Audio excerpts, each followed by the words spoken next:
Welcome to Concrete Block, the podcast that brings you the latest news and current events from around the world. I'm your host, Walter, and we're glad you're joining us today.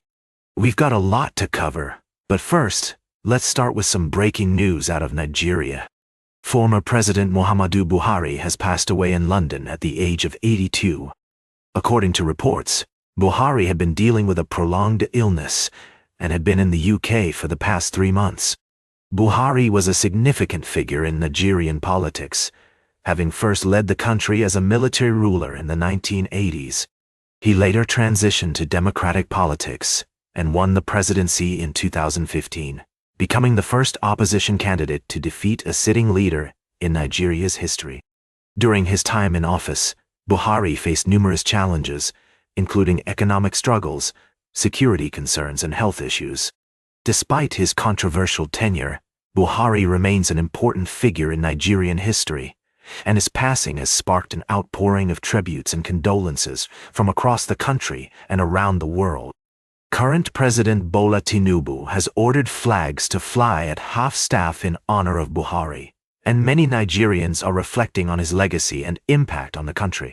We'll be taking a closer look at Buhari's life and presidency, as well as the reactions to his passing, in the coming days. For now, we want to hear from you. What are your thoughts on Buhari's legacy, and how do you think he will be remembered? Share your comments with us on social media using the hashtag #ConcreteBlock. We will be right back with more of today's top news on Concrete Block. Welcome back to Concrete Block. We're halfway through today's episode, and we've got a fascinating story to dive into. As always, we'll be presenting the facts without taking sides or promoting any particular agenda. Our goal is to inform and spark interesting discussions. Now, let's get into it. You might recall that Elon Musk, the billionaire entrepreneur behind Tesla and SpaceX, made headlines last year when he endorsed Donald Trump for president. At the time, many people were surprised by this move, given Musk's typically liberal leanings. However, as we've seen over the past year, Musk's involvement in politics has been marked by controversy and drama. According to reports, Musk's relationship with Trump began to fray when the president signed a tax bill that increased government spending, contrary to Musk's stated goals of reducing debt. Musk took to social media to express his disappointment, and even went so far as to allege that Trump was named in government-held files related to Jeffrey Epstein, the late sex trafficker. Trump responded by calling Musk crazy and threatening to terminate his company's government contracts. This feud has had significant consequences for both parties involved. Musk's reputation has taken a hit, with many liberals feeling betrayed by his endorsement of Trump and some conservatives viewing him as a traitor. Meanwhile, Trump's administration has faced criticism for its handling of the Epstein case, with many calling for greater transparency and accountability. It's worth noting that Musk has since announced plans to launch a new political party, the America Party, which he claims will fight against the uniparty of Republicans and Democrats. While it's unclear how much traction this effort will gain, it's clear that Musk is committed to shaking up the status quo in Washington. As we consider this story, it's essential to remember that both Musk and Trump are complex figures with their own motivations and agendas. While some people may view Musk as a visionary entrepreneur, others see him as a self-interested billionaire who is willing to do whatever it takes to advance his own interests. Similarly, Trump's presidency has been marked by controversy and polarization, with many people strongly supporting or opposing his policies. Ultimately, the story of Musk and Trump serves as a reminder that politics is often messy and unpredictable. As we navigate this complex landscape, it's crucial to stay informed, think critically, and consider multiple perspectives before forming our own opinions. And that's where we'll leave it for now. Stay tuned for our final story of the day, right here on Concrete Block. Welcome back to Concrete Block.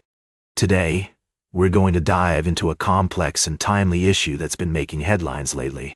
the U.S. government has announced plans to deport immigrants to countries where they hold no citizenship, with as little as 6 hours' notice and without any guarantees of protection from torture or persecution. Now, let's break down the details. According to a memo obtained by the Washington Post, the federal government is planning to implement this policy following a Supreme Court decision that cleared the way for rapid deportations to alternative countries. This means that many immigrants may soon find themselves sent to countries where they know no one and don't speak the language, with little to no opportunity to legally challenge their removal. The memo outlines that immigrants who have final removal orders but cannot be sent back to their home country due to danger will be affected by this policy. It also applies to immigrants from countries with which the U.S. does not have strong relations, such as Cuba or China. The notice period for deportation varies depending on the country, ranging from no prior notice to 24 hours. It's essential to acknowledge that immigration officers will not proactively ask each immigrant about their concerns regarding being sent to another country. However, if an immigrant expresses fear, they will be screened within approximately 24 hours to determine eligibility for humanitarian protection under federal law and the Convention Against Torture. Critics argue that this policy puts thousands of lives at risk of persecution and torture.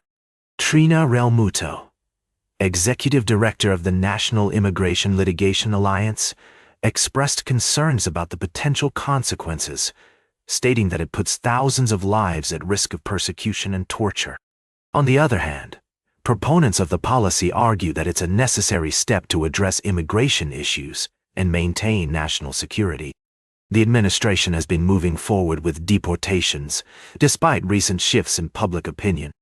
To provide context, hundreds of Venezuelans are being detained in a notorious prison in El Salvador, while 8 men from various countries have been sent to war-torn South Sudan.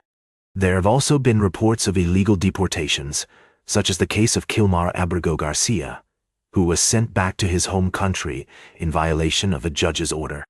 As we conclude this segment, it's crucial to remember that immigration policies are complex and multifaceted. While some may argue that these measures are necessary for national security, others raise concerns about human rights and the potential consequences for those affected. That's all for today's Concrete Block. Remember to like, share, and subscribe. And until next time, stay informed. That's all for today's Concrete Block.